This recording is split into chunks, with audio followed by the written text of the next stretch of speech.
کرم ہے کہ ہم ایسے دین سے وابستہ ہیں جہاں ہر معاملے میں یہ دین ہماری رہنمائی کرتا ہے۔ سرکار دو عالم صلی اللہ تعالیٰ علیہ وسلم کے واضح حدیث اس حوالے سے کہ جب کہیں کوئی وبا پھیل جائے اس کے لیے جو آپ نے ایک کانسٹیٹیوشن اور ایک رول جو دیا ہے لوگوں کو، اپنی عوام کو، اپنی امت کو، کہ وہاں کے لوگ باہر نہ جائیں اور باہر کے لوگ وہاں نہ آئیں۔ میں سمجھتا ہوں کہ اس وقت اس پر عمل کرنا اور جتنی خوبصورتی کے ساتھ ہم عمل کریں گے، چونکہ ہمارے پاس سیرت رسول ہمارے سامنے ہے، تو دنیا کے تمام قوم کے مقابلے میں ہمیں سب سے اچھی قوم ہونے کا درس دینے کا موقع یہ ہمیں حاصل ہے۔ اگر لاک ڈاؤن کی حالت پر نظر ڈال لیں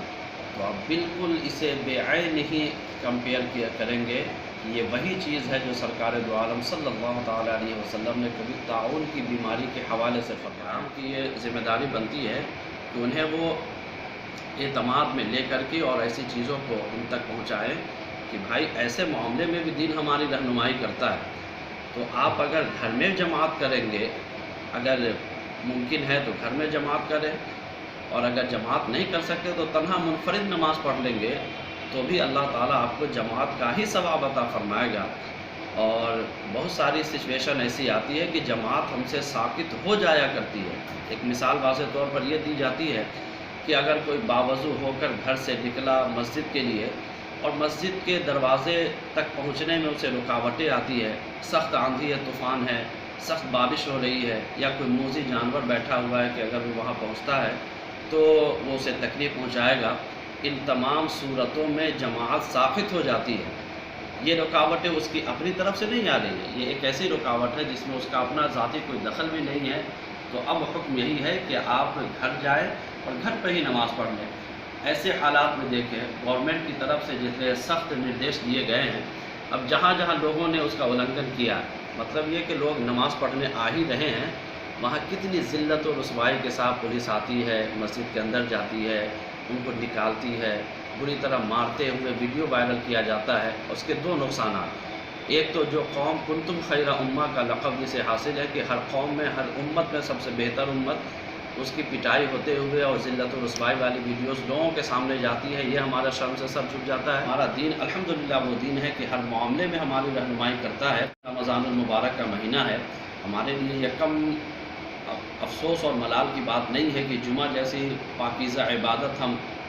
ادا نہیں کر پا رہے ہیں اور اپنے گھروں میں اس کا بدل جو ظہر کے طور پہ رکھا گیا ہے اس کی ادائیگی ہو رہی ہے۔ ہمارے لیے یقیناً یہ قربانی ہے، لیکن ہمیں ماننا پڑے گا کہ یہ اپنے آپ نہیں آئی، یہ وبا بھی اگر ہمارے درمیان ہے تو من جانب اللہ ہے، کوشش کی جائے۔